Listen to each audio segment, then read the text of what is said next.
Welcome back, everyone. My name is Dwayne. I got a video for that. Kimball, United States Army veteran and retired VA rating specialist. The VA is making it rain IU nuggets, individual unemployability nuggets. I received an email the other day, and they have updated their M21-1 as it pertains to individual unemployability. Today's video, I am going to share some of these nuggets with you to give you a better understanding of IU. Make sure you stick around.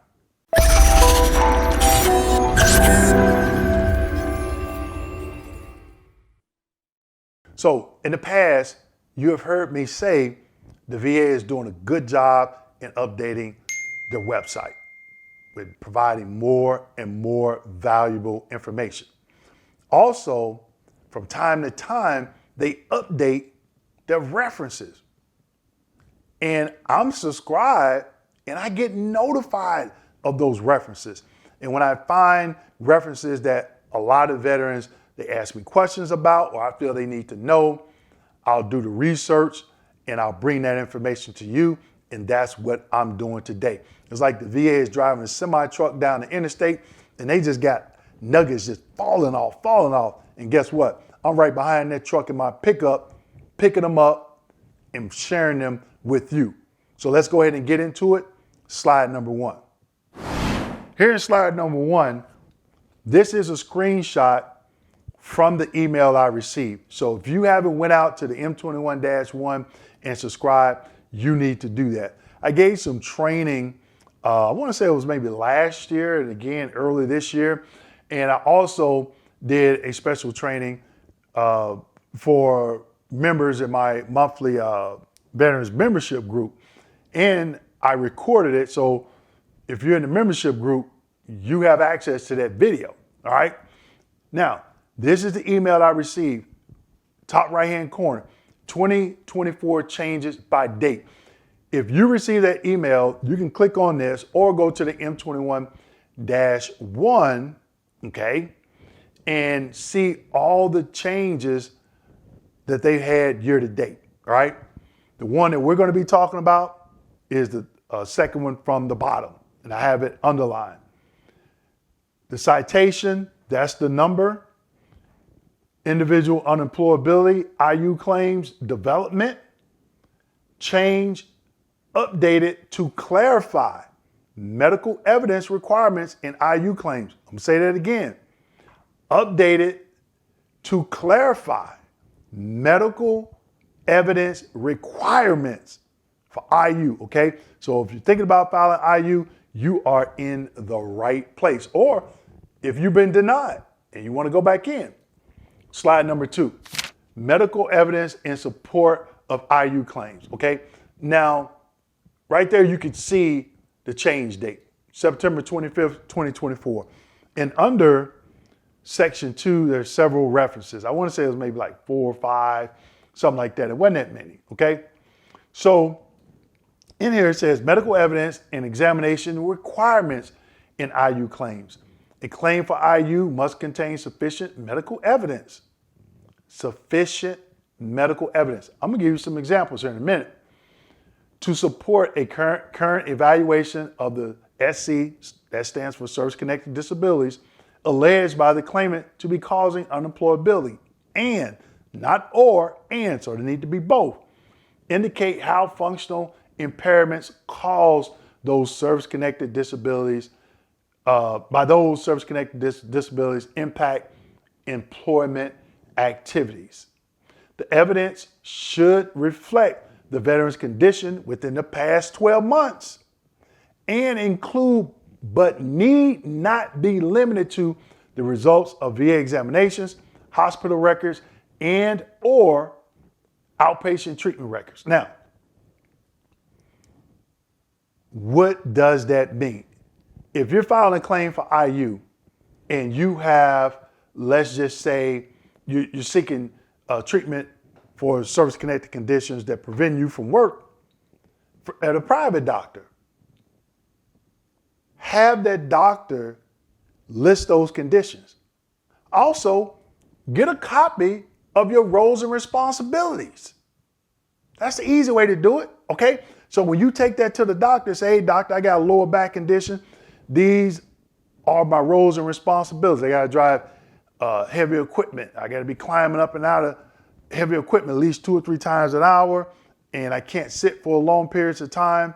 And that examiner should state under each role and responsibility for that position how that service-connected condition prevents you from doing that job. Simple as that. And if you receive treatment at a VA medical center, then that's a conversation you need to be having with that VA primary care provider so they can put it in your VA progress notes. Woo! Let's keep going. Slide number 3. Requesting an examination in IU claims. I've requested, I know, hundreds of these. When an examination is necessary, it is normally sufficient to request condition-specific DBQs for the conditions alleged to cause unemployability on a VA Form 8940. You've heard me talk about this before in my other videos on IU. IU is not a standalone claim. It is a claim for increase for your service-connected conditions. Request condition-specific DBQs. There it is. Because on that 8940, you're going to have to put, for example, joints, mental, or peripheral nerve DBQs, okay? Claim for increase for those conditions. Don't ask the examiner to opine as to whether or not the veteran is unemployable due to the indicated service-connected disabilities. A determination that a veteran is unemployable is a legal determination that rests solely with the rating activity. Now, I don't know why they say legal determination, because rating activity, I was a rater, but I'm not a lawyer, okay? I've done a video on what is the rating activity, who works under it, et cetera, et cetera, et cetera. Instead, request that the examiner comment on the veteran's ability to function in an occupational environment and describe functional impairment caused solely by the service-connected disabilities. I already covered that. So why not print this out and take it to your private doctor and say, hey, look, I cannot work because of these conditions. Here are my roles and responsibilities. Can you comment on my ability to function in an occupational environment? Yeah, have them to spell it out. And can you describe the functional impairment caused by solely these conditions? Okay, those are your service-connected disabilities. Hope you all are seeing where I'm going with this, all right? Slide number 4. Slide number 4, general evidence requirements in IU claims. Now, on the previous slide, you heard me say that raters that work on the rating activity are not lawyers, okay? But they're telling you to provide certain information. Those raters are not medical professionals either. So the more detailed information you give them, like I explained about your conditions, your roles and responsibilities, all that stuff is going to help that rating activity, that rater, to make a decision, and that decision hopefully goes in your favor. Okay, all right, let's keep going.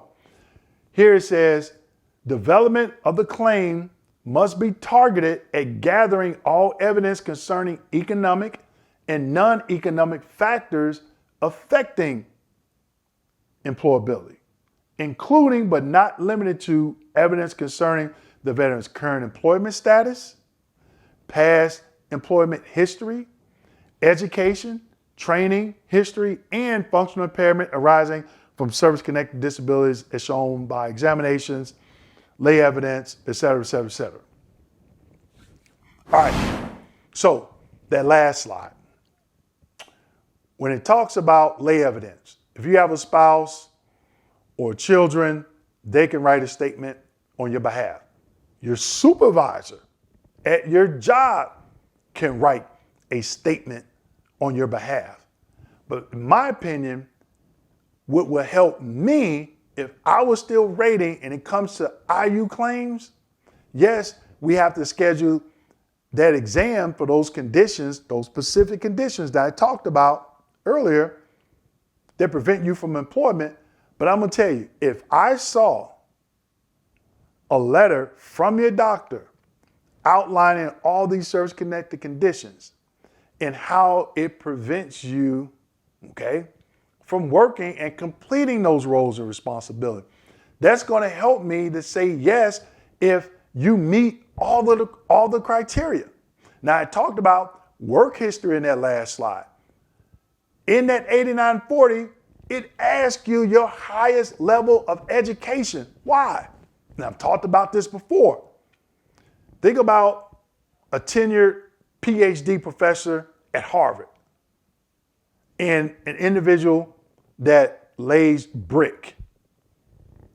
Education level is different with a high school diploma. So if that person is laying brick, if that's all they know, that's the highest level of education they have, and they've been doing that for 25 years and they no longer can do it because the peripheral neuropathy in their legs and the lower back pain and strain and they're service connected for it, opposed to an individual with a PhD, tenured at Harvard, just as an example, they may be able to go do something else that may allow them maybe to work from home remotely, take multiple breaks. So you see the difference. That's just a small example. There could be many. Obviously, there is more examples out there, but this is just one. The key takeaway from me, and I hope you picked up on it in this video, that letter from your doctor explaining why and how that service-connected disability prevents you from gainful employment. Trust me, that is going to be huge, okay? So with that being said, make sure you like, subscribe, hit that notification button, and as always, share this video with your fellow veterans. Thank you.